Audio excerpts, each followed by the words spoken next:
Guten Morgen miteinander. Hey, dürfen, wenn ihr wollt, langsam reinkommen, dürft einen Platz schnappen. Wir haben noch so 5 Minuten, bis der Gottesdienst anfängt.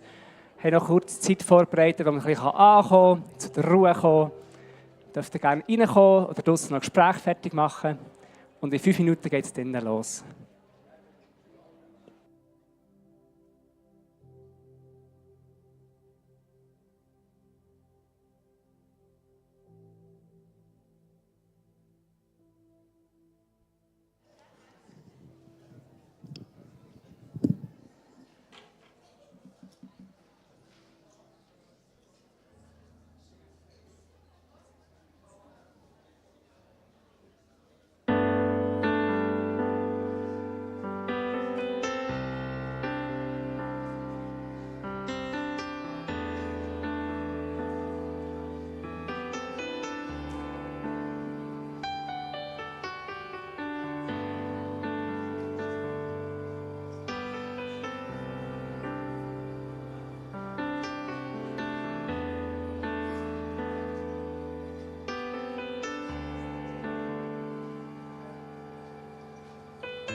So, guten Morgen miteinander. Ich darf gerne die Letzten, die noch draussen sind, noch reinkommen. Sehr, sehr gut. Geht es euch gut? Ja? Wer hat alles gute Weihnachten, Neujahr gehabt? Susanne hat super, sehr gut, ein paar andere auch. Sehr, sehr cool. Wer hat alles nicht so gute Neujahr, Weihnachtswoche gehabt, krank gewesen? Gibt es auch. Wir sind alle da, das ist mega schön, so können zusammen in das Jahr starten. Und hey, wer liebt so ein neues Jahr starten? Wer macht sich Vorsätze und träumt so ein bisschen und überlegt, was das Jahr alles auf sie wartet? Sehr gut, ein paar wenige. Alle anderen sind so Neujahr, ignorieren, vorwärts schauen. Sehr gut. Hey, ganz egal, ob du irgendwie eine wunderschöne Weihnachtszeit hast mit ganz vielen Festen oder ob du hauptsächlich bist im Bett gelegen. Wir freuen uns, dürfen heute wieder als GVC-Family zusammenzukommen, dürfen in das Jahr zusammen zu starten. Und ich habe gute Nachrichten. Und zwar hatte ich gestern so einen Moment, als ich in meinem Stuhl gehockt bin und so ein bisschen rausgeschaut habe. Und ich denke, schon krass, gell, für uns ist so ein neues Jahr ist irgendwie so etwas Spezielles, 2026. Man nimmt sich eben vielleicht Sachen vor. Und er denkt, Gott, ich habe mal gelesen, 1000 Jahre sind für ihn wie ein Tag.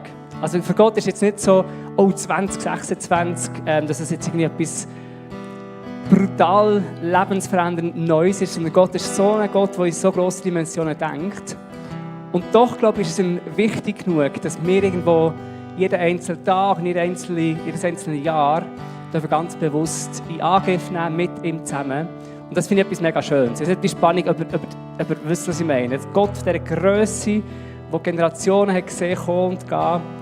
Und doch irgendwo Gott, der so persönlich ist und nach ist, dass er mit dir und mit mir an dem 4. Januar in das neue Jahr startet und uns möchte etwas mitgeben. Und wir freuen uns mega, wir haben heute Morgen den Joel, der wird predigen und uns in das Jahr mit reinnehmen. Und wir freuen uns darauf, was du später zu bringen hast. Aber ich würde sagen, die Kinder kommen in einem kurzen Moment, sie sind noch gerade hinten am Einchecken. Wir werden nachher dann miteinander Worship zusammen feiern, mit den Kindern zusammen. Und komm, wir überraschen sie heute, dass wir mal alle zusammen, von ganz vorne bis ganz hinten, dass wir so richtig mitmachen bei ihren Bewegungen. Ist das gut? Ich weiss, es ist anstrengend und ich weiss, es ist nicht jedem sein Naturell, da zu tanzen und mitzumachen. Aber hey, es geht darum, Gott anzubeten mit den Kindern zusammen. Und darum würde ich sagen, das haben sie jetzt noch nicht gehört, das ist eine Überraschung für sie. Wir überraschen sie richtig. Ist gut? Von ganz hinten, gehen wir noch schnell winken, wenn ihr dabei seid. Könnt schon mal üben. Ja genau, winken ist ein gutes Üben. Dann die andere Hand. Sehr gut. Und dann mit den Füßen ein bisschen so machen. Sehr gut. Hey, ich würde sagen, komm, wir stehen doch alle zusammen miteinander gerade auf. Die Kinder sind nämlich am Reinkommen. Komm, wir geben den Kindern einen grossen Applaus, dass sie mit uns zusammen Worship machen können.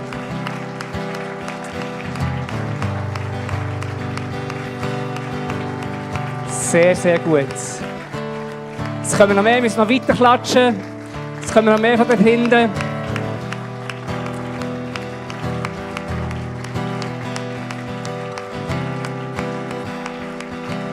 Sehr gut.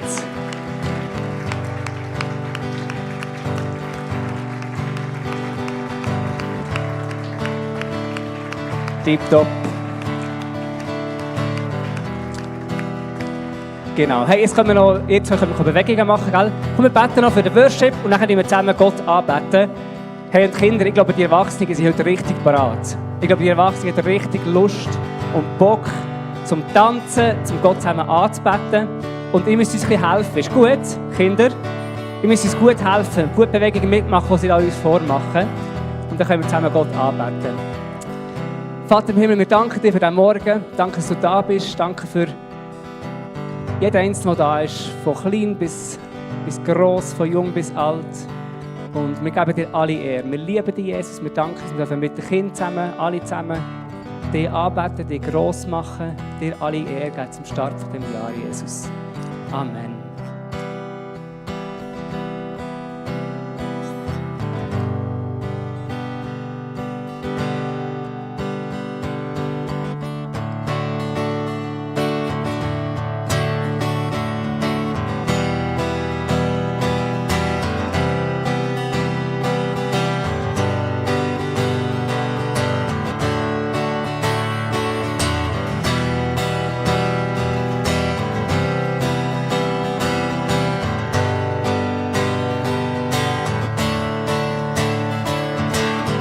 mit seinem Chaos.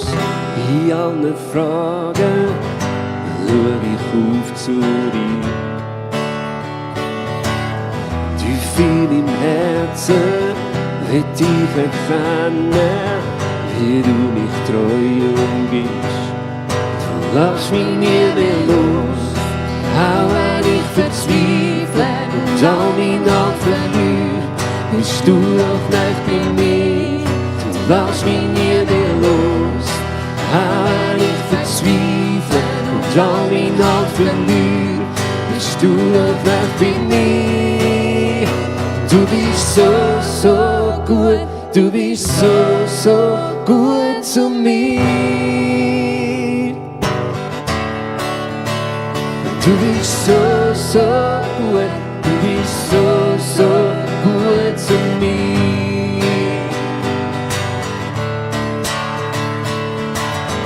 Du bist mein Leben, himmlisches Sagen, komm und erfüll du mich.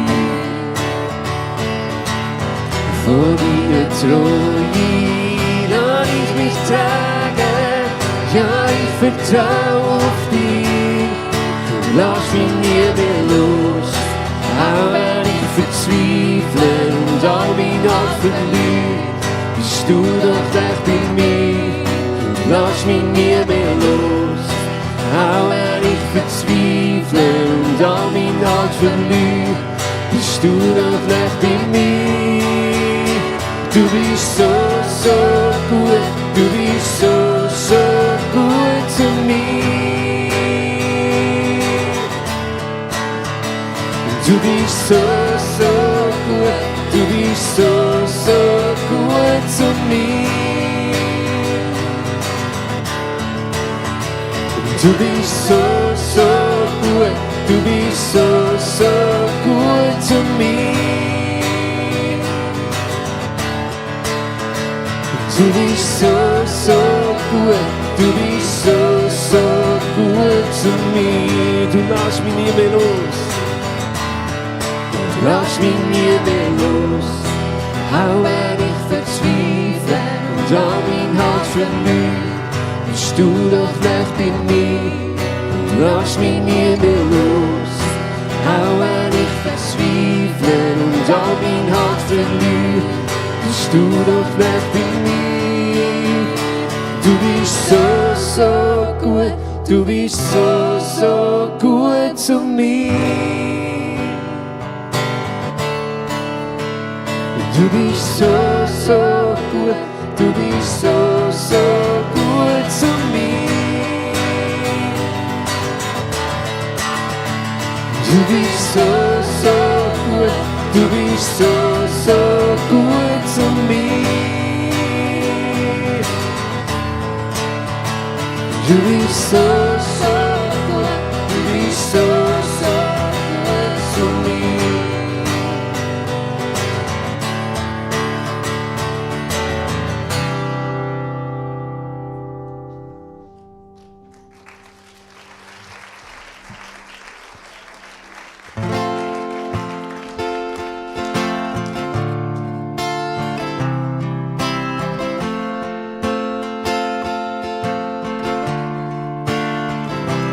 Da ist Hoffnung, ein Gott, der uns durch alte Täler führt.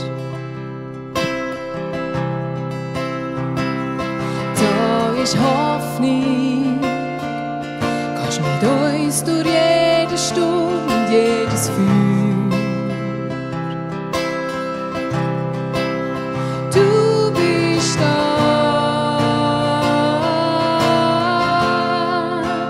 Du bleibst nicht,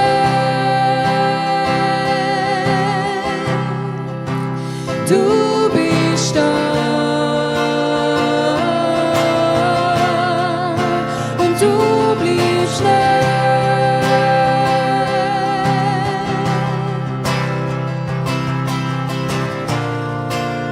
Immanuel,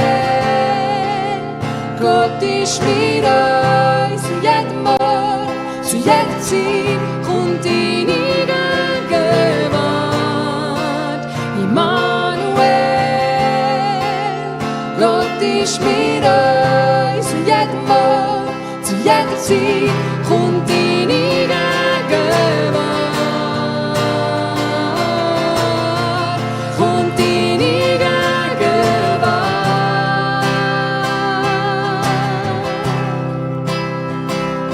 Da ist Frieden, wo greifbar ist in jeder Lebenslage.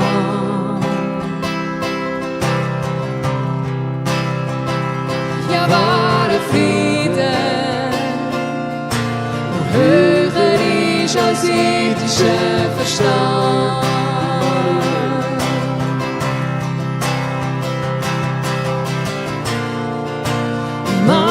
Immanuel, Gott ist mit uns und jeden Morgen, zu jeder Zeit kommt deine Gegenwart. Immanuel, Gott ist mit uns und jeden Morgen, zu jeder Zeit kommt deine Gegenwart. Immanuel, Gott ist mit uns und jeden Morgen, zu jeder Zeit kommt deine Gegenwart.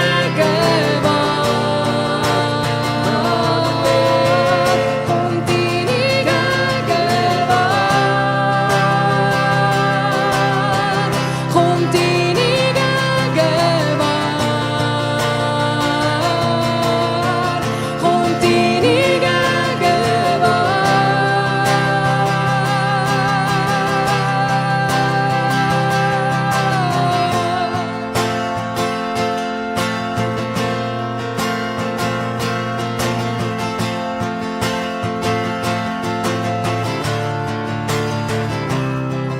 kein Berg, kein Tal kann es trennen von deiner Güte. Jeden Tag, jede Nacht, wie eine Wolke, wie ein Feuer, gehst uns voran.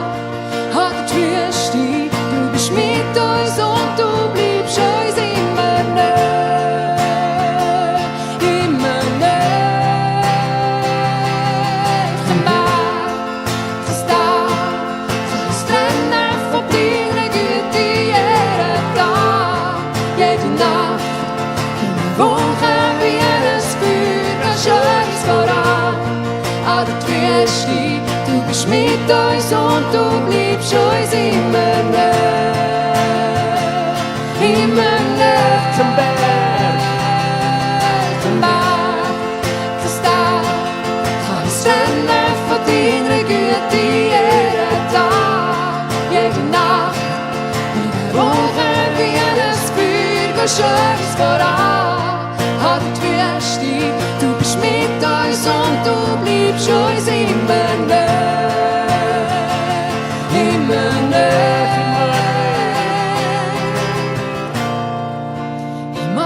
Immanuel, Gott ist mit uns. An jedem Morgen, zu jeder Zeit kommt deine Gegenwart.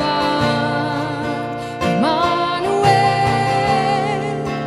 Gott ist mit uns. An jedem Morgen, zu jeder Zeit kommt deine Gegenwart. Immanuel, Gott ist mit uns. An jedem Morgen, zu jeder Zeit kommt deine Gegenwart. Immanuel, Gott ist mit uns. An jedem Morgen, zu jeder Zeit kommt deine Gegenwart. Kommt deine Gegenwart. Kommt deine Gegenwart. Kommt deine Gegenwart.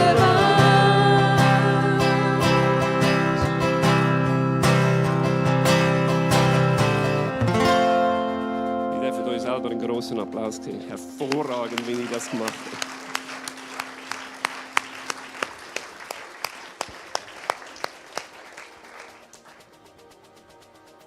Und dafür gibt es, glaube ich, in jedes Programm. Sonst müssen wir jetzt improvisieren mit den Bewegungen.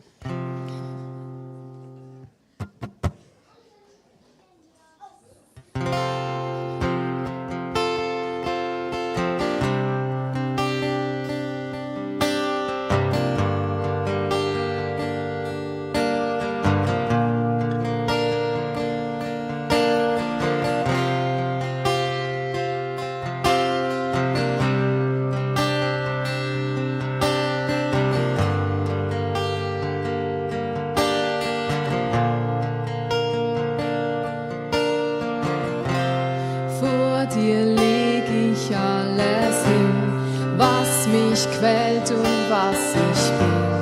Alles geb ich dir, Herr, alles geb ich dir, Herr. Vor dir leg ich alles hin, was den Frieden von mir nimmt. Alles geb ich dir, Herr. Ich schaffe Raum für dich. Tu was auch immer du willst, Herr. Tu was auch immer du willst, Herr. Ich schaffe Raum für dich. Tu was auch immer du willst, Herr. Tu was auch immer du willst, Herr. Vor dir leg ich alles hin, was mich quält und was ich bin. Alles geb ich dir, Herr, alles geb ich dir, Herr. Vor dir leg ich alles hin, was den Frieden von mir nimmt. Alles geb ich dir, Herr. Ich schaffe Raum für dich. Tu was auch immer du willst, Herr. Tu was auch immer du willst, Herr. Ich schaffe Raum für dich. Tu was auch immer du willst, Herr. Tu was auch immer Ich schaffe du Raum. willst, Herr. Ich schaffe Raum für dich. Tu was auch immer du willst, Herr. Tu was auch immer du willst, Herr. Ich schaffe Raum für dich. Tu was auch immer du willst, Herr. Tu was auch immer du willst, Herr.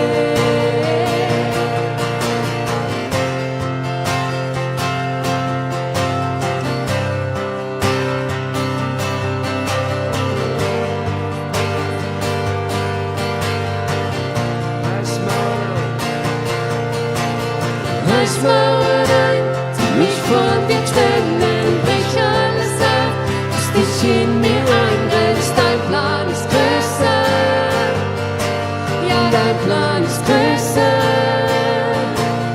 Reiß Mauern ein, die mich von dir trennen, brich alles ab, was dich in mir eingrenzt. Dein Plan ist größer, ja, dein Plan ist größer. Reiß Mauern ein, die mich von dir trennen, brich alles ab, was dich in mir eingrenzt. Dein Plan ist größer, dein Plan ist größer. Reiß Mauern ein, die mich von dir trennen, brich alles ab, was dich in mir eingrenzt. Dein Plan ist größer, dein Plan ist größer. Ich schaffe Raum für dich. Tu was auch immer du willst, Herr. Tu was auch immer du willst, Herr. Ich schaffe Raum für dich. Tu was auch immer du willst, Herr. Tu was auch immer du willst, Herr. Ich schaffe Raum für dich. Tu was auch immer du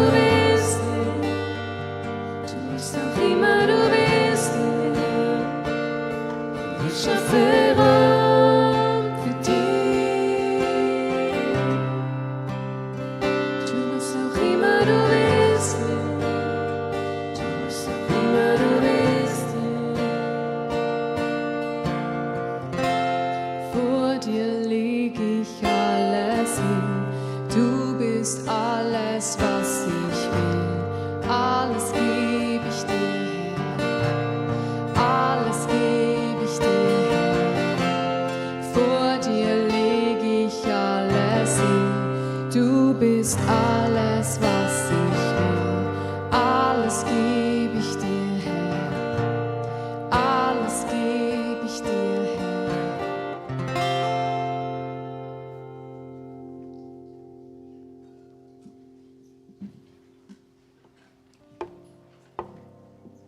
So, herzlich willkommen auch von meiner Seite und noch ein gutes Neues, denen, die ich es noch nicht wünschen konnte. Es ist schön, wieder zurück zu sein nach einer kurzen Winterpause. Und der Simon hat es schon ein bisschen vorweggenommen, um Neujahr herum. Es ist immer eine spezielle Zeit. Die meisten von uns werden ein bisschen zurückschauen auf das vergangene Jahr. Sie werden zurückschauen auf das, was war, das, was wir erreicht haben, aber auch das, was wir vielleicht versäumt haben. Und sich je nachdem Ziel und Vorsätze setzen für das neue Jahr. Es gibt auch noch andere, die sagen, nein, Vorsätze mache ich gar nicht mehr, das bringt eh nichts. Oder wer gehört eher ein bisschen in diese Richtung? Okay, etwa die Hälfte. Gut, sehr gut. Zum Glück geht es heute Morgen nicht um Neujahrsvorsätze, das ist wunderbar. Genau. So oder so, irgendwo, ein neues Jahr ist etwas Spezielles. Oder? Wir schauen führen, es gibt neue Möglichkeiten, neue Wege, die wir einschlagen können. Und für die einen sind das vielleicht konkrete Ziele, die sie sich vornehmen, und für andere sind es vielleicht mehr einfach Wünsche und Überlegungen, das wäre vielleicht noch etwas, das wäre noch cool. Und für die sich Ziele setzen, wir starten meistens voller Elan in das Jahr. Oder das sind recht grosse Ziele, ich möchte einen Ultramarathon rennen, ich möchte mir ein Haus kaufen oder sonst irgendetwas. Und dann starten wir. Und dann so die erste Woche, oder, wir gehen 6 Mal joggen, wir essen nur noch Salat zum Morgen, zum Mittag und zur Nacht, zum 9 Uhr auch noch. Und wir kündigen jegliches Netflix- und Disney-Abo kündigen, damit wir mehr Zeit mit Familie, Freunden und mit Gott verbringen können. Und dann kommt die 2. Januarwoche. Und dann ist der Elan plötzlich nicht mehr so. Muskelkater macht sich langsam breit. Salat zum Morgen, ja, doch nicht so prickelnd. Und anstatt Netflix sind wir jetzt einfach doppelt so lange auf Social Media. Und dann hat es auch nicht wirklich viel gebracht. Und nach einer Weile stellt sich vielleicht ein bisschen die Frage, ja, was bleibt dann wirklich? Und wenn ich einen Titel für Predigt heute Morgen suche, dann ist der Titel das, was bleibt. Im Blick auf das kommende Jahr möchte ich mit euch die Bibel eintauchen und schauen, hey, was sagt die Bibel zu den Sachen, die wirklich bleiben. Und zum Start möchte ich gerade noch beten. Hey, Jesus, ich danke dir, dass wir heute Morgen da dürfen sein. Ich danke dir für deine Kirche, für Gemeinsamkeit und Gemeinschaft, die wir da dürfen haben. Ich danke dir, bist du da, und ich bitte dich jetzt, dass du das brauchst, was ich vorbereitet habe, dass es zu jedem Einzelnen reden darf. Schlussendlich bist es du, wo jeder Einzelne von uns kennt und weiss, was wir brauchen. Begegne du uns dort, wo wir es gerade nötig haben. Amen. Amen. Was bleibt? Der Paulus spricht eine ähnliche Frage genau im Korintherbrief an. Und die Gemeinde in Korinth ist eine spezielle Gemeinde. Es erinnert vielleicht ein bisschen an eine Jugendkirche, wie chaotisch es dort manchmal zu und her gegangen ist. Wobei ich hoffe, unsere Jugendkirche ist noch ein bisschen solider unterwegs als die Gemeinde in Korinth. Aber in Korinth ist zum Beispiel Geistesgaben sind ganz, ganz wichtig. Die haben eine ganz grosse Rolle gespielt. So das Erleben vom Glauben.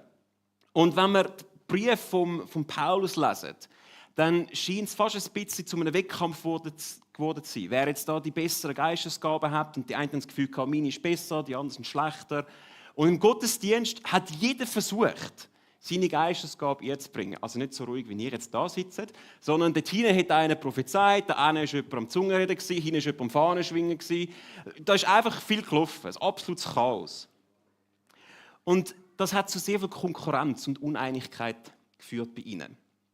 Und der Paulus spricht das im Korintherbrief auf mehreren Stellen an. Und eine der bekanntesten Stellen ist wahrscheinlich Kapitel 13. Es wird manchmal auch das Hohelied von der Liebe genannt. Er geht nämlich nachher am Schluss auf das ein und sagt, hey, es gibt noch vielen besseren Weg, vielen vortrefflicheren Weg. Und wir werden auf einzelne Stellen in diesem Kapitel nochmal zurückkommen. Ich möchte mit euch mal ans Ende von dem Kapitel 13 springen. Er sagt dort, einmal wird es keine Prophetien mehr geben. Das Reden in unbekannten Sprachen wird aufhören. Und auch die Gabe, Gottes Gedanken zu erkennen, wird nicht mehr nötig sein. Denn diese Erkenntnis ist bruchstückhaft, ebenso wie unser prophetisches Reden. Wenn aber das Vollkommene da ist, wird alles Vorläufige vergangen sein. Als Kind redete, dachte und urteilte ich wie ein Kind, doch als Erwachsener habe ich das kindliche Wesen abgelegt. Jetzt sehen wir nur ein undeutliches Bild, wie in einem trüben Spiegel. Einmal aber werden wir Gott von Angesicht zu Angesicht sehen. Jetzt erkenne ich nur Bruchstücke, doch einmal werde ich alles klar erkennen, so deutlich, wie Gott mich jetzt schon kennt. Was bleibt, sind Glaube, Hoffnung und Liebe. Von diesen dreien aber ist die Liebe das Größte. Was bleibt, sind Glaube, Hoffnung und Liebe. Und mich hat das herausgefordert, mit meinen eigenen Überlegungen und Gedanken für das Jahr, meine eigenen Ziele. Mir ist bewusst worden, hey, die sind nicht schlecht. Der Paulus verbietet der Gemeinde in Korinth auch nicht, ihre Gaben zu brauchen. Aber sie alle werden vergehen, eines Tages. Das, was wirklich zählt, ist Glaube, Hoffnung und Liebe. Und ich möchte uns deshalb ein bisschen mitnehmen heute Morgen, wie das könnte aussehen aus dem Jahr. Egal, was eure Ziele sind, ich glaube, Glaube, Hoffnung und Liebe, die drei Sachen müssen irgendwo Teil von unserem Weg sein mit Jesus in diesem Jahr. Und weil es Neujahr ist, möchte ich das ein bisschen mit dem Bild von einem Neujahresvorsatz machen, nämlich mein Neujahresvorsatz schlechthin, fitter zu werden. Also verschiedene Training. Die Bibel redet immer wieder über unser geistliches Leben mit dieser bildlichen Sprache vom physischen Training. Auch von dem Marathon, ein ganz bekanntes Bild. Und so möchte ich euch mitnehmen, wie wir dann Glauben, Hoffnung und Liebe können in unserem Leben stärken und mehr Raum geben können. Und wie der Paulus in seiner Auflistung starten wir mit Glauben. Glaube ist das Fundament von unserer Beziehung zu Gott. Es ist viel mehr als nur einfach ein Bekenntnis über das, wo wir glauben, sondern es ist ein festes Vertrauen in eine Person. Und die Person ist Jesus Christus. Glaube startet dort, wo wir uns Gott zuwenden und mit ihm sagen, hey, wir glauben, du bist real in meinem Leben und ich möchte mit dir unterwegs sein. Und der Glaube wird zwischendurch auch ein bisschen herausgefordert und probt. Im Jakobus 1, Vers 2 steht, seht es als einen ganz besonderen Grund zur Freude an, meine Geschwister, wenn ihr Prüfungen verschiedenster Art durchmachen müsst. Ihr wisst doch, wenn euer Glaube erprobt wird und sich bewährt, bringt das Standhaftigkeit hervor. So ein starker, erprobter Glaube bringt Standhaftigkeit hervor. Und in dem Sinne hat es mich ein bisschen an Krafttraining erinnert, wo man einmal wiederholt einen Muskel testet. Und unser Glaube muss einmal wieder getestet werden. Manchmal sind das äußere Umstände, aber ich glaube, wir können unseren Glauben auch proaktiv fördern. Und der einfachste Weg, glaube ich, wie wir das machen können, ist in dem, dass wir Gottes Wort hören und anfangen, Gottes Wort zu tun. Im Römer 10, Vers 17 steht, der Glaube kommt aus dem Hören der Botschaft. Und diese gründet sich auf das, was Christus gesagt hat. Wenn wir uns regelmäßig Gottes Wort aussetzen, dann stärkt das unseren Glauben.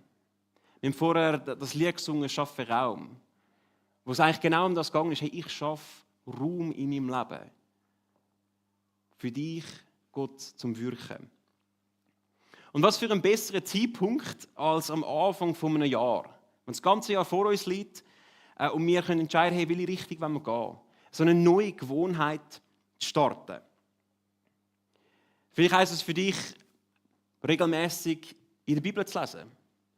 Vielleicht heisst es, eine neue Gebetsgewohnheit zu adaptieren. Wir hatten letztes Jahr die Gewohnheit von der Stille gehabt. Die haben dann das vielleicht ausprobiert. Ich habe das persönlich enorm stark als eine Bereicherung erleben in meinem Leben. Vielleicht heisst es aber auch, dass du dich zu einer Small Group verpflichtest oder regelmäßig den Sonntagmorgen als eine Priorität setzt.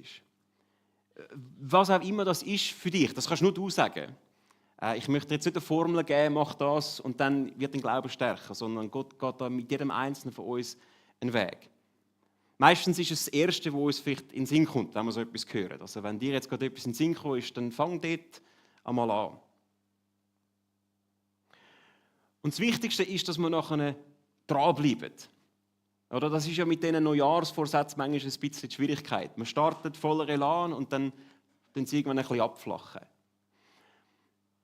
Und die Realität ist, ja, wir haben vielleicht nicht immer Lust zum Bibellesen. Ich habe nicht immer Lust zum Bibellesen, muss ich jetzt ganz ehrlich sein. Oder ganz ketzerisch, ich habe nicht jeden Sonntagmorgen Lust, zum in die Kirche zu kommen. Ich weiss, darf man das überhaupt sagen? Oder? Aber ich mache es trotzdem. Gut, bei mir wäre es jetzt vielleicht noch ein spannendes Mitarbeitergespräch geben mit dem Joni, wenn ich jetzt einfach mal nicht auftauche. Aber versteht ihr, was ich meine? Eine Stunde länger schlafen ist manchmal schon auch noch attraktiv. Oder jetzt vielleicht eher noch ein bisschen Netflix schauen, anstatt die Bibel führen zu nehmen. Ja, das klingt schon auch noch verlockend.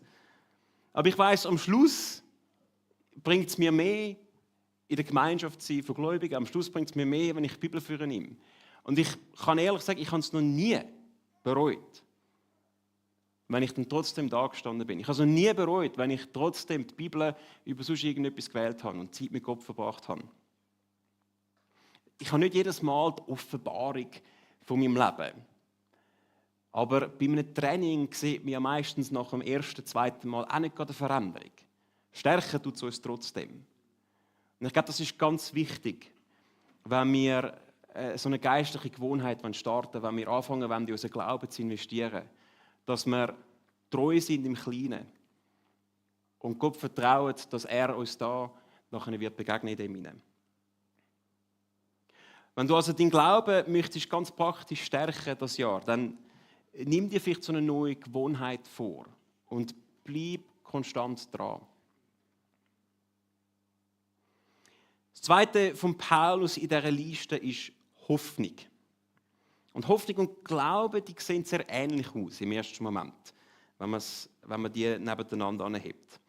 Im Hebräer 11, Vers 1 steht, der Glaube ist der tragende Grund für das, was man hofft. Im Vertrauen zeigt sich jetzt schon, was man noch nicht sieht. Hoffnung ist es zuversichtliches, nach vorne schauen, auf Gottes Wirken in der Zukunft für uns. Wir sehen es zwar noch nicht, aber wir hoffen, dass Gott eines Tages etwas machen wird. Und für das ist Glaube ganz wichtig, weil Hoffnung ohne Glaube wäre einfach ein Wunschdenken. Der Glaube an einen treuen und liebevollen Gott macht unsere Hoffnung zu einer tragfähigen Erwartung. Wenn ich in der Bibel forsche und sehe, hey, wie Gott Menschen begegnet ist, dann gibt mir das Kraft für mein Heute und für mein Morgen. Es gibt eine Erwartung und ich kann sagen, hey, das ist nicht nur einfach aus der Luft rausgezogen. Ja, manchmal kommt man das Englisch noch ein bisschen weg. Es ist nicht einfach aus der Luft rausgezogen, sondern nein, ich glaube an den Gott. Und ich glaube, dass er auch heute wirkt. Ich glaube, dass er real und präsent ist in meinem Leben. Und deshalb habe ich Hoffnung auf sein Wirken. In dem Sinne ist Hoffnung für mich ein bisschen wie Ausdauertraining. Es gibt uns langen Atem, die Spannung auszuhalten zwischen dem Jetzt und das, was einmal wird sein, zwischen meiner jetzigen Situation, vielleicht auch Schwierigkeiten, Herausforderungen und dem Wirken von Gott in der Zukunft, wo ich erwarte und hoffnungsvoll darauf zuschaue. Und ich glaube, Hoffnung dürfen wir als Christen auf zwei Arten erleben in unserem Leben. Einerseits ist das Hoffnung für heute und morgen. Also Hoffnung für unser jetziges Leben hier auf dieser Erde. Die Predigt ist zu kurz, um jetzt jede Verheißung von der Bibel durchzugehen. Das überlasse ich eurer neuen Bibellesegewohnheit, die ihr nach dieser Predigt startet. Aber ich möchte so einen wunderschönen Vers mit euch anschauen, wo ich finde, fasst sehr vieles sehr schön zusammen. Nämlich aus Matthäus 6, Vers 34. Dort sagt Jesus zu seinen Jüngern: Deshalb sorgt euch nicht um morgen. Der nächste Tag wird für sich selber sorgen. Es ist doch genug, wenn jeder Tag seine eigenen Schwierigkeiten mit sich bringt. Es ist das gleiche Kapitel, wo davon redet, wie jedes Haar auf unserem Kopf zählt ist. Gott kennt uns. Er kennt dich. Er weiß genau, wo du stehst. Er weiß genau, was deine Ängste sind, was deine Sorgen sind. Er weiß genau, was dich stresst. Und er ist unser allmächtiger Vater. Ihm ist nichts unmöglich. Und wir sagen immer wieder, nur weil wir mit Gott unterwegs sind, heisst das nicht, dass wir keine Schwierigkeiten mehr haben in unserem Leben. Das sagt auch die Bibelstelle ja nicht. Aber wir dürfen wissen und die Gewissheit haben, dass Gott in unserem Heute ist. Gott ist in unserem Heute, er ist in unserem Morgen und er kommt mit uns in das ganze Jahr mit. Und es wird keinen Moment geben, das Jahr, wo ihr Gott überraschen könnt. Oder wo ein Umstand Gott überrascht. Es wird keinen Moment geben, wo irgendetwas in eurem Leben passiert und ihr denkt, oh mein Gott, hätte ich das besser gewusst. Das habe ich jetzt nicht gesehen. Oder Gott weiß es. Gott weiß, was auf euch zukommt. Und ihr dürft Gewissheit haben, dass Gott schon in dieser Situation innen ist, wenn ihr drin lauft. Trauen wir Gott ein bisschen mehr zu in diesem Jahr. Oder wir haben letztes Jahr immer wieder so Aufbruch gesehen. Wir haben immer wieder sehen, wie Gott am Wirken ist. Sind wir mutig, wir beten das Jahr. Dass wir wirklich erwarten und hoffen, dass Gott in unserem Jetzt wird wirken. Und als Zweites geht die Hoffnung aber auch über unser Jetzt raus. Das ist Hoffnung für übermorgen, habe ich das genannt. Mit Blick auf die Ewigkeit. Im 2. Korinther 4, Vers 16 bis 18 steht: Was wir jetzt leiden müssen, dauert nicht lange. Es ist leicht zu ertragen und bringt uns eine unendliche, unvorstellbare Herrlichkeit. Deshalb lassen wir uns von dem, was uns zurzeit so sichtbar bedrängt, nicht ablenken, sondern wir richten unseren Blick auf das, was jetzt noch unsichtbar ist. Denn das Sichtbare vergeht, doch das Unsichtbare bleibt ewig. Ich bin letzte Woche in meinem Büro daheim gesessen und ich habe dort so einen Stuhl, wo ich stille Zeit mache. Und mein Blick ist auf ein Bild gefallen, das bei mir an der Wand hängt. Ich habe dort so 2 Bilder und das eine ist ein bisschen näher beim Fenster. Und das Bild ist mir ein paar Mal aufgefallen, aber in Vorbereitung auf die Predigt ist es nochmal neu rausgestochen.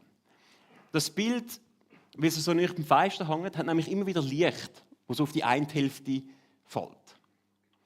Und so über das letzte Jahr hat langsam der Teil, wo das Licht immer wieder draufgefallen ist, hat angefangen zu verblassen. Es sieht nicht so wahnsinnig schön aus jetzt, weil ein Teil ist noch voll farbig und der andere Teil ist ein bisschen verblasst.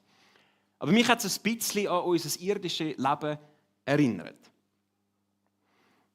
All das Irdische wird eines Tages vorbeigehen. Ich habe es am Anfang schon erwähnt.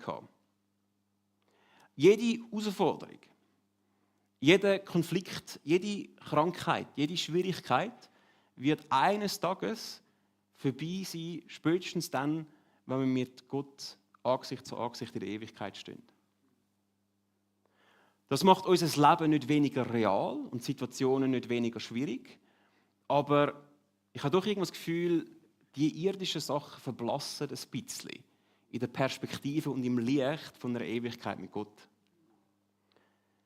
Und vielleicht ein guter Grundsatz für 2026 könnte ganz einfach sein, auch das geht vorbei. Oder wenn das nächste Mal dich wieder irgendjemand einfach zu Tode stresst, auch das geht vorbei.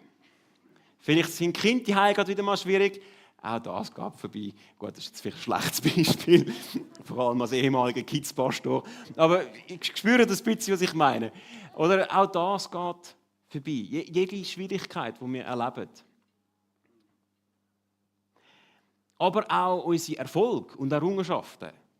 auch die werden eines Tages vorbeigehen. Und vielleicht hilft es uns, wenn wir uns in dem Moment auch an das erinnern, zum demütig zu bleiben und unsere Zuversicht nicht in unseren Wohlstand, in unsere Errungenschaften und unseren Erfolg zu setzen. Ich möchte ermutigen, den Satz vielleicht so ein bisschen als Notlösung in eurem Repertoire zu haben in dem kommenden Jahr. Auch das geht vorbei. Wenn irgendwo mal etwas schwierig ist oder irgendwo eben gerade etwas mega läuft. Ich glaube, es gibt uns mehr Gelassenheit und Fokus auf das, was wirklich wichtig ist in dem kommenden Jahr. Und lasst unsere Hoffnung in Jesus und in Gott stärker werden. Als letztes erwähnt der Paulus die Liebe, das Größte. Jetzt, ich habe mir ein bisschen überlegt, all die drei bleiben, aber das Größte ist die Liebe. Mir ist aufgefallen, eines Tages, wenn wir Angesicht zu Angesicht von Gott stehen, dann wird Glauben sich ändern. Glauben wird nämlich zu gesehen werden. Es ist nicht mehr eine zuversichtliche Erwartung, es ist nicht mehr, dass wir glauben müssen, in Anführungs- und Schlusszeichen, sondern wir werden Gott sehen, von Angesicht zu Angesicht. Jede Hoffnung, die wir hatten, wird dann erfüllt sein. Und das, was aber bleibt, ist Gottes unveränderliche Liebe für uns. Falls irgendetwas, dann wird sich die noch mehr in unserem Leben entfalten. Im Johannesbrief steht, dass Gott Liebe ist. Es ist so einer von Gottes grundlegendsten Charakterzügen. Aus seiner Liebe sind wir erschaffen. Es ist seine Liebe, die ihn dazu bewegt hat, seinen einzigen Sohn Jesus auf die Welt zu schicken. Und Jesus ist aufgrund der Liebe, die er uns gegenüber hat, ans Kreuz gegangen und hat unsere Sünden auf sich genommen, dass wir in Ewigkeit mit ihm sein können. Gottes Liebe ist die Grundlage für alles andere in unserem Leben. Im Kapitel 13 aus dem Korintherbrief, wo wir schon einen Ausschnitt gelesen haben, schreibt der Paulus Folgendes. Er sagt, wenn ich in den unterschiedlichsten Sprachen der Welt, ja sogar in der Sprache der Engel reden kann, aber ich habe keine Liebe, so bin ich nur wie ein dröhnender Gong oder ein lärmendes Becken. Wenn ich in Gottes Auftrag prophetisch reden kann, alle Geheimnisse Gottes weiß, seine Gedanken erkennen kann und einen Glauben habe, der Berge versetzt, aber ich habe keine Liebe, so bin ich nichts. Selbst wenn ich all meinen Besitz an die Armen verschenke und für meinen Glauben das Leben opfere, aber ich habe keine Liebe, dann nützt es mir gar nichts. Der Paulus sagt nicht, dass uns ohne die Liebe etwas fehlt, sondern er sagt, hey, ohne die Liebe sind alle unsere anderen Bemühungen für nichts. Mich hat das ein bisschen herausgefordert, jetzt heute Morgen, gerade praktisch in Vorbereitung für die Predigt. Ich habe gemerkt, hey, schlussendlich, egal wie gut jetzt meine Vergleiche sind, egal wie mitreißend ich versuche, die Predigt überzubringen, egal ob ich da von einer Seite zu der anderen renne und alle lachen, wenn Gottes Liebe nicht in meinem Leben ist und nicht irgendwo in dieser Predigt ist, ja, dann bringt sie nicht wahnsinnig viel. Und wenn wir nochmal zu unseren Trainingsmetaphern zurückkommen, dann hat mich Liebe ein bisschen an Flexibilitätstraining erinnert. Oder mit Menschen unterwegs sein, braucht manchmal ein bisschen Flexibilität.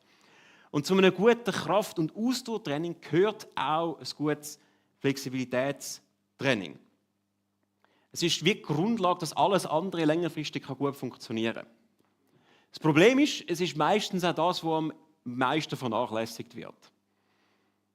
Und das geht für den ersten Moment ganz gut. Wir machen fleissig Benchpresses machen, wir machen da Curls machen, wir gehen säckeln und das geht recht lang, recht gut.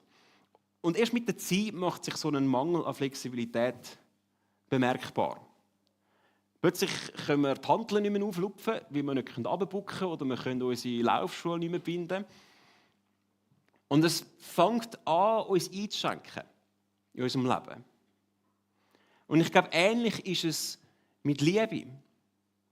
Liebe neben Glauben und Hoffnung ist oftmals, glaube ich, auch das, was Tendenz hat zum am kürzesten zu treten in unserem Leben. Wir überlegen uns, wie können wir unseren Glauben stärken? Durch geistliche Gewohnheiten. Wie könnte man mehr glauben? Wie könnte man mutiger sein? Wie könnte man mehr hoffen auf Gottes Wirken in unserem Alltag hinein? Aber wie sieht es mit Liebe aus?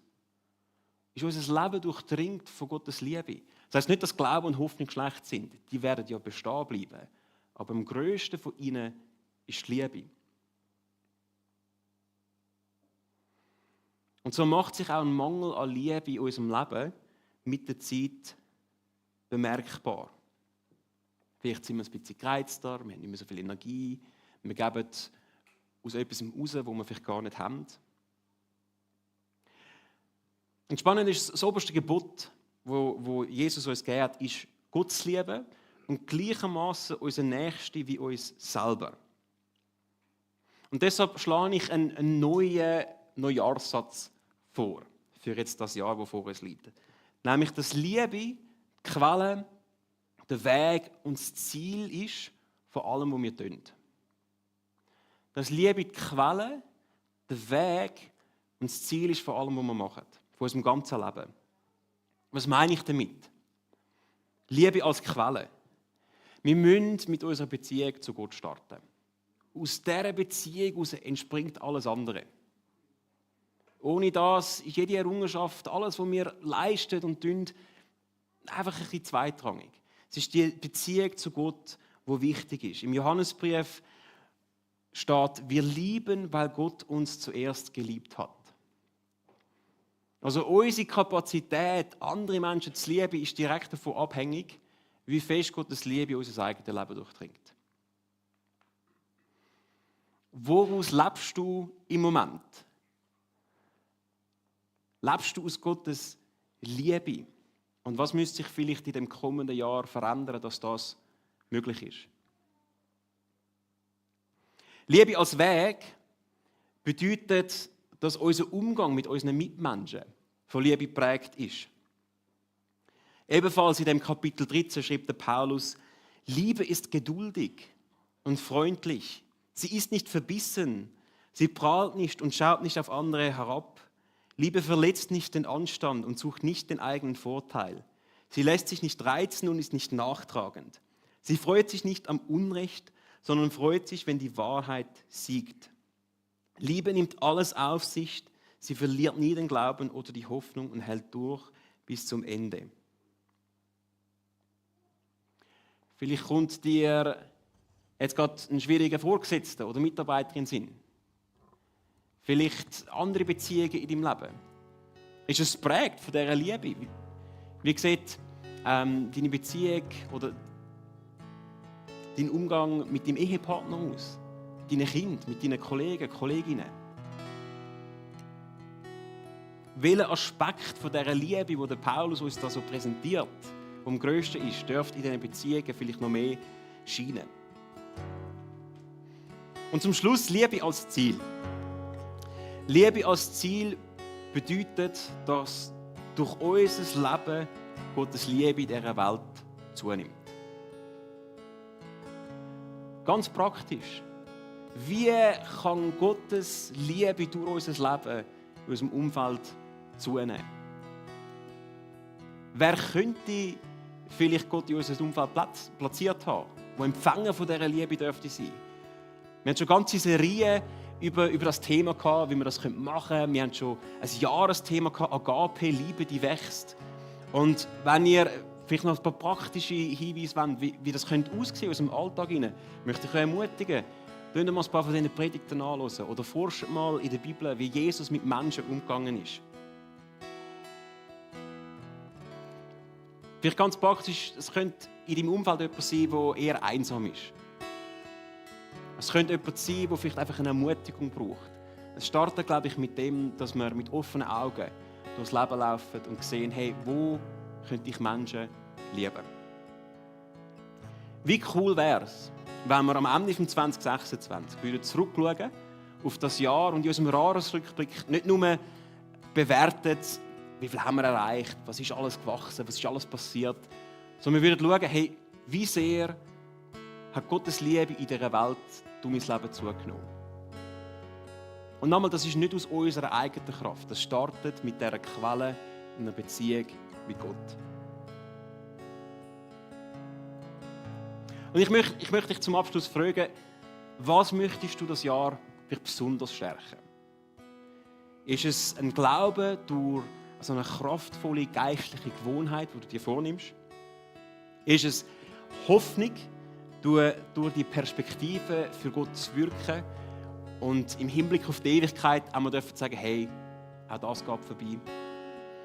Oder ist es eben die Liebe als Quelle, als Weg und als Ziel von unserem Leben? Mir ist wichtig, dass es keinen Druck auslösen, überhaupt nicht. Vielmehr wünsche ich mir, dass unser Fokus in diesem Jahr auf den Sachen sein darf, die bleiben und die wirklich zählen. Und das ist eben Glaube, Hoffnung und über allem Liebe. Und wir gehen jetzt nochmal in eine Worship-Zeit und wenn dich jetzt etwas angesprochen hat, wo du sagst, hey, da würde ich gerne einen ersten Schritt machen. Ein super erster Schritt ist einfach mal mit jemandem darüber zu beten. Gott um Weisheit zu fragen, hey, was sind meine ersten Schritte? Dann ist das Gebetsteam hinten für euch da parat. Sie lieben es, mit euch zu beten. Wir glauben, dass das Gebet Kraft hat. Wir sagen, hey, ich brauche Gott Hoffnung für eine Situation. Geht für euch beten gehen. Es hat das Abendmahl, das ihr einfach für euch einnehmen könnt. Auch das ist so ein kraftvoller Akt, der uns an das erinnert, was Jesus für uns da hat. Und dass er am Kreuz gesiegt hat. Jesus, ich danke dir, bist du mit uns. Ich danke dir für deine Liebe, für Hoffnung und für Glauben. Dass du mit uns kommst in das kommende Jahr. Ich danke dir, dass wir es nicht allein mitmachen, sondern dass du uns vorausgehst. Und ich bitte dich, dass irgendeine von diesen 3 Sachen, Glaube, Hoffnung oder Liebe, einfach nochmal neu scheinen in dem kommenden Jahr in unserem Leben. Amen.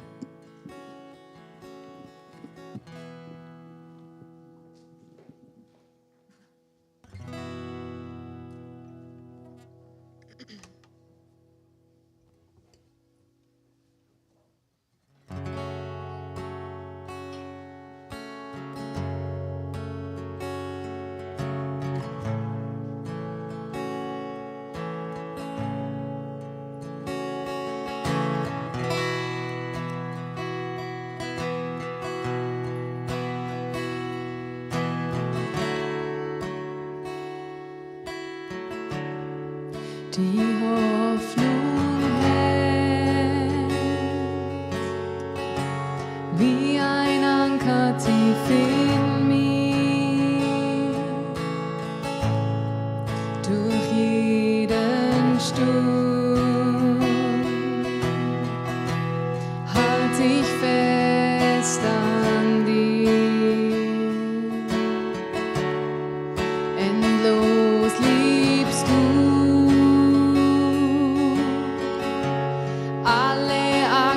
Weggewischt, egal was kommt, ich vertraue dir.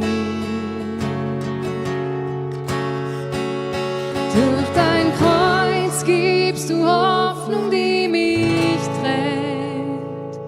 Du gabst alles für die Rettung dieser Welt. Und die Hoffnung ist ein Anker tief in mir. Mein Gott steht fest für alle Zeit. Du bleibst stets gleich, der da war und kommen wird. Dein Wort besteht, du lässt mich nicht los. Durch dein Kreuz gibst du Hoffnung, die mich trägt. Du gabst alles für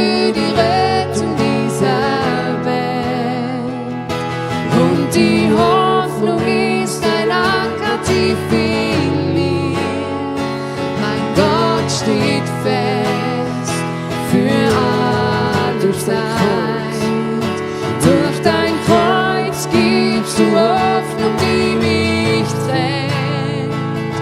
Du gabst alles für die Rettung dieser Welt. Und die Hoffnung ist ein Anker tief in mir. Mein Gott steht fest für alle Zeit.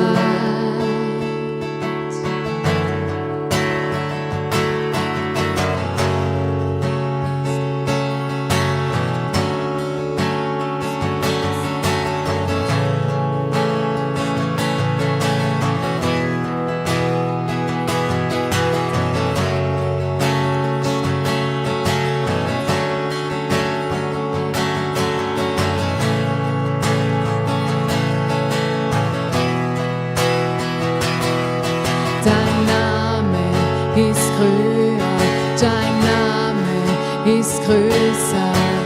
Du bist meine Hoffnung. Dein Wort beständig, dein Zuspruch ist ewig. Du bist meine Hoffnung. Dein Name ist höher, dein Name ist größer.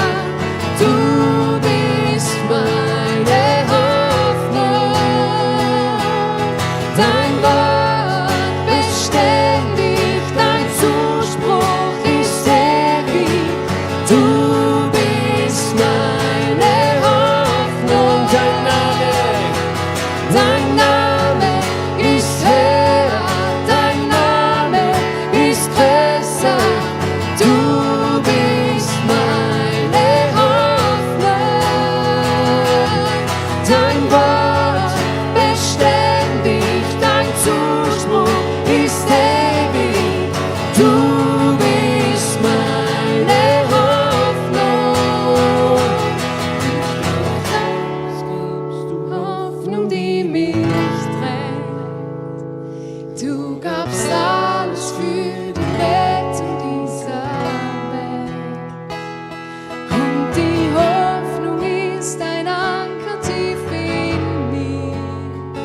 Mein Gott steht fest für alle Zeit. Durch dein Kreuz gibst du Hoffnung, die mich trägt. Du gabst alles für die Rettung dieser Welt. Und die Hoffnung ist ein Anker tief in mir. Mein Gott steht fest für alle Zeit.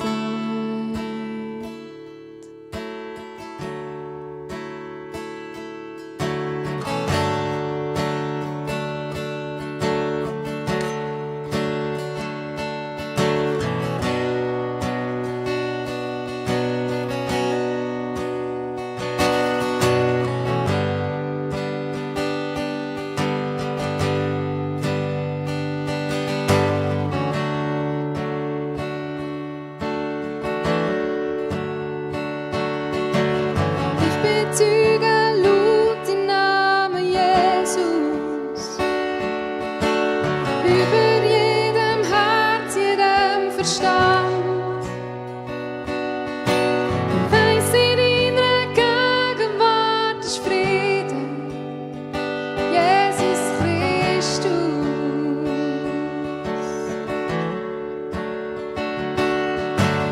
Ich bezeuge laut den Namen Jesus, dass jede dunkle Sucht und Last zerbricht. Wir sagen, da ist Hoffnung, da ist Freiheit. Jesus Christus. Vollmacht und heilig sind in deinem Namen. Ich lebe aus dir. Brich jede Festung, schein hell ins Dunkle, brenn mir ein Feuer.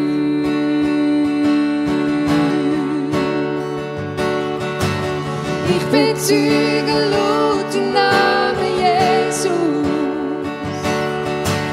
Über jede Sorge und jede Angst. Für jedes Herz, wo Zweifel gibt's eine Hoffnung. Jesus Christus. Voll Macht und heilig sind in deinem Namen. Ich lebe aus dir. Brich jede Festung, schien hell ins Dunkle, brenn mir das Feuer voll Macht und heilig sind in deinem Namen. Ich lebe aus dir. Brich jede Festung, schien hell ins Dunkle, brenn mir das Feuer.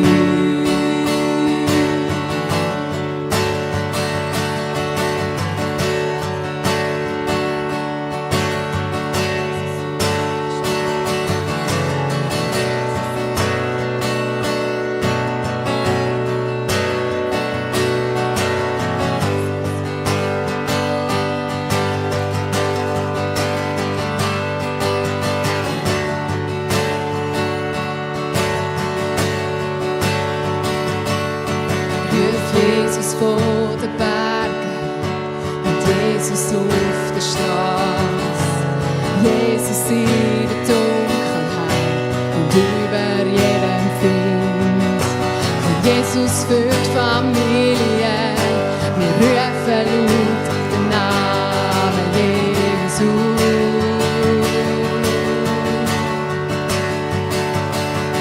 Ruf Jesus vor den Bergen, Jesus auf der Straße, Jesus in der Dunkelheit und über jedem Find. Und Jesus für die Familie, wir rufen laut den Namen Jesus.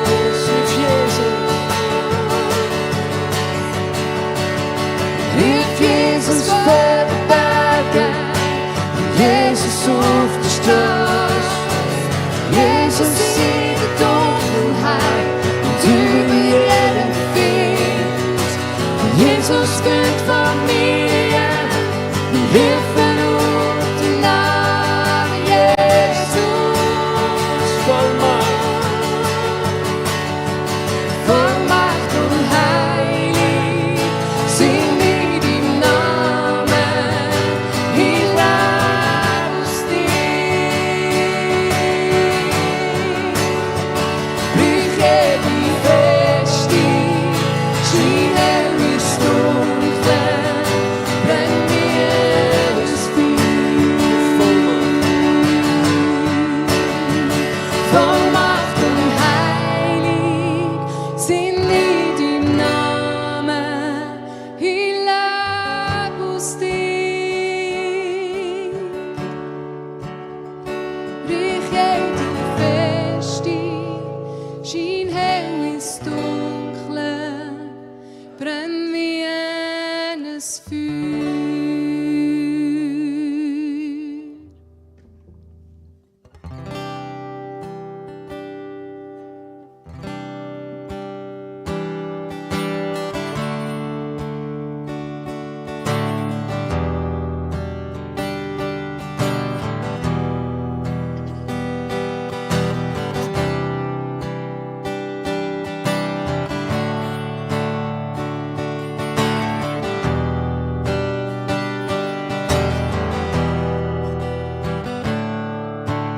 Thousand generations falling down in worship to sing the song of ages to the Lamb.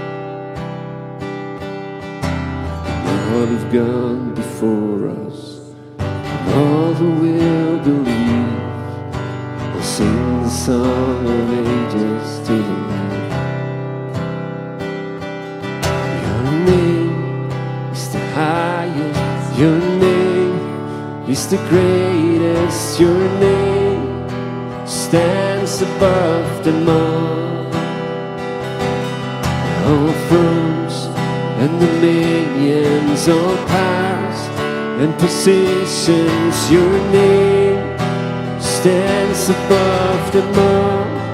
And the angels cry, holy, all creation cries, holy, you are lifted high, holy, holy forever.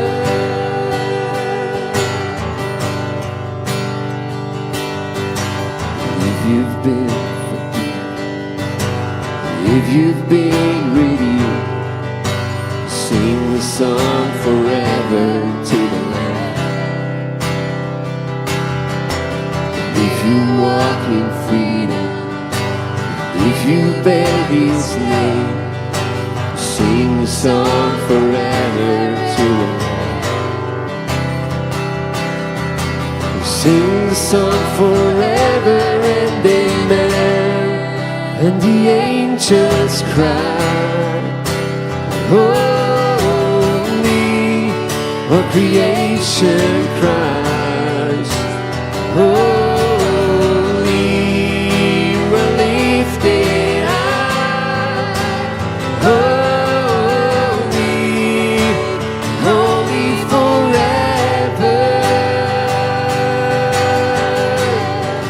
Hear your people sing, holy, to the King of Kings, holy, you will always be, holy, holy forever.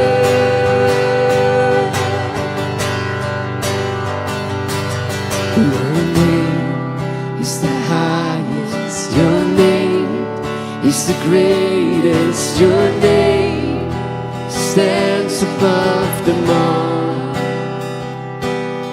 All thrones and dominions, all powers and positions, your name stands above them all. Your name is the highest, your name is the greatest, your name stands above them all. All thrones and dominions, all powers and positions, your name stands above them all. And the angels cry, holy, all creation cries, holy, you are lifted high, holy, holy forever. Hear your people sing, holy, to the King of Kings, holy, you will always be, holy, holy forever.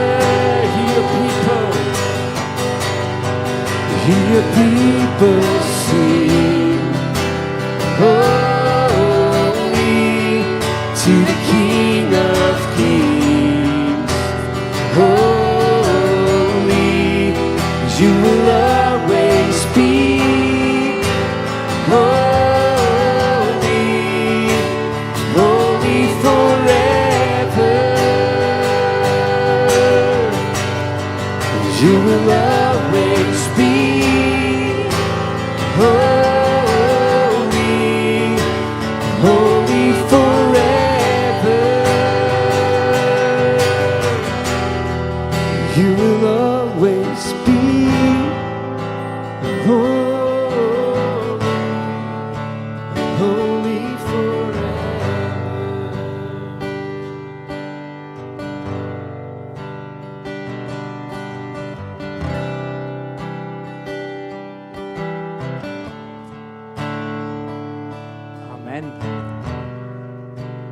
Hey, danke für Andi und Tanja für das Worship leiten.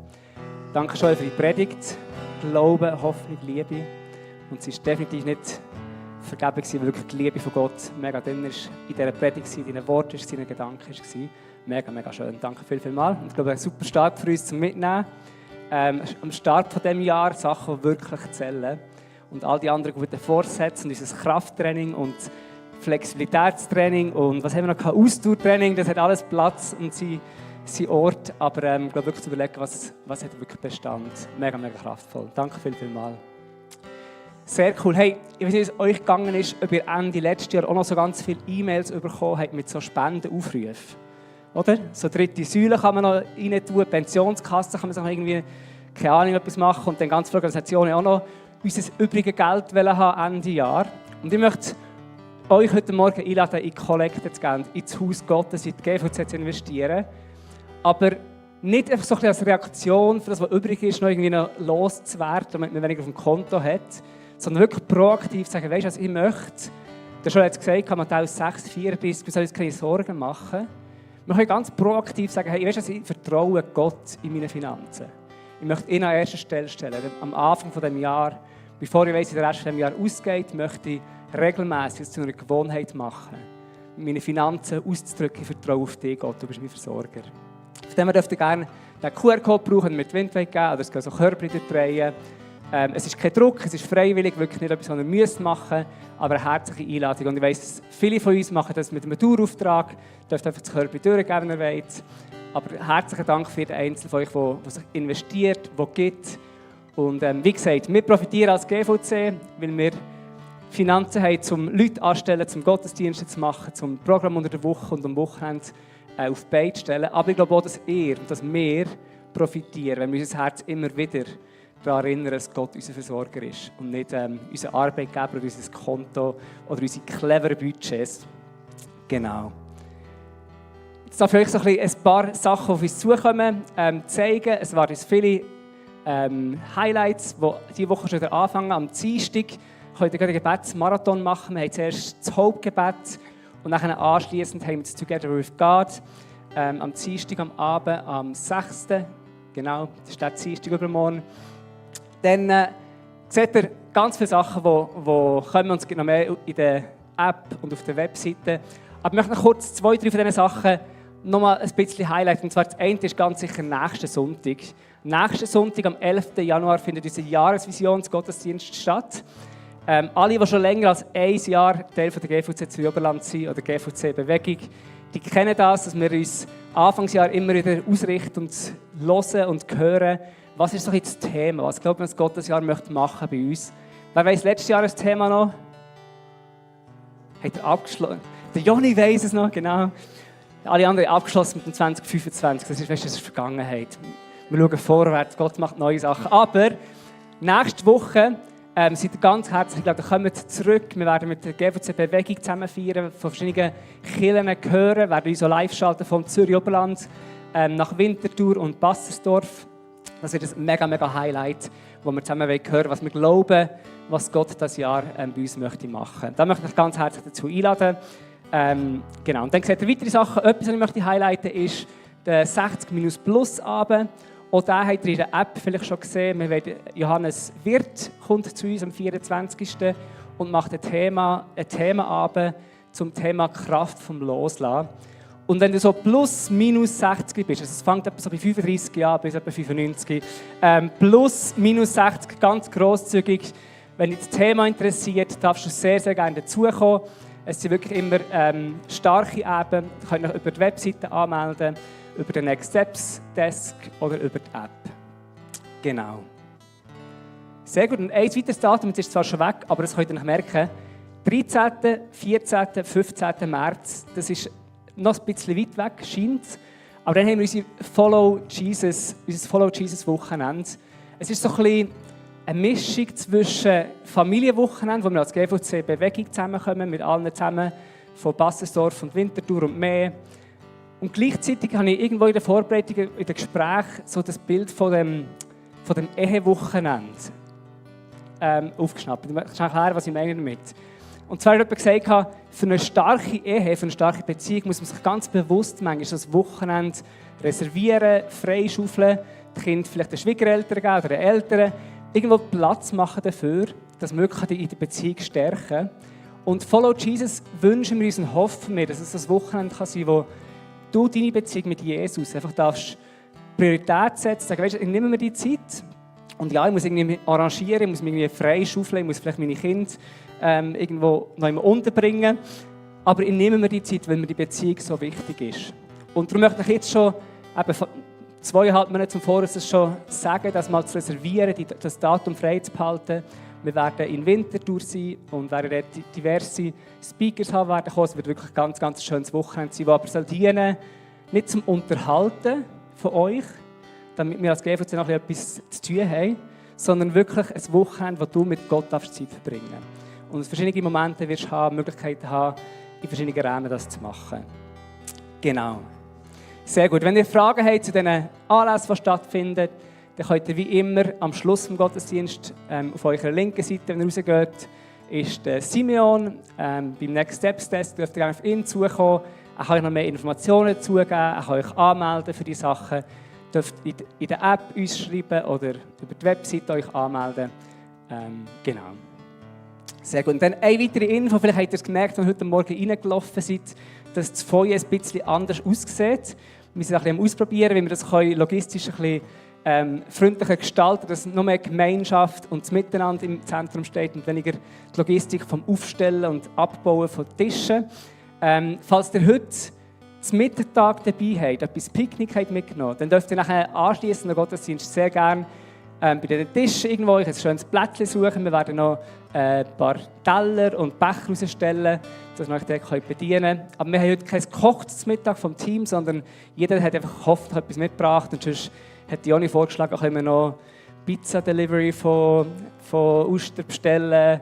Oder jemand kann noch Burger King ran machen. Was auch immer wir dann oder Salat natürlich. Ihr könnt noch Salat ernten, schauen, ob ihr Salat findet irgendwo von außen. Aber dürft ihr noch ein bisschen da bleiben, noch ein Kaffee zusammen trinken, zusammen zum Mittagessen, seid ihr sehr herzlich dazu eingeladen. Genau. Jetzt möchte ich euch einladen, zum Miteinander aufstehen. Wir wollen zusammen noch beten. Und ich möchte dann euch am Schluss noch mit dem priesterlichen Segen segnen für die nächste Woche. Aber ich möchte auch an dieser Stelle ganz bewusst mit euch zusammen beten für so viele Situationen in der Welt, wo wir einfach wirklich beten, dass Gottes Liebe mehr und mehr sichtbar wird und zunimmt. Wir haben alle mitbekommen, wahrscheinlich in den Medien, mit Gromontana, mit der Brandkatastrophe, die dort war, all den Opfern und Familien, die das betrifft. Es gibt ganz viele andere Krisen und schwierige Situationen auf der Welt.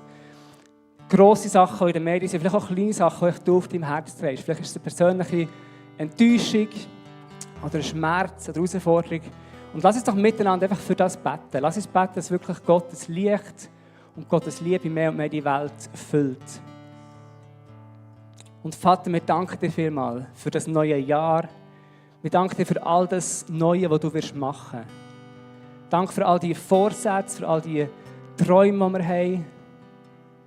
Und wir legen einfach alles in deine Hände. Und wir wissen, was die Welt braucht, bist du, Herr.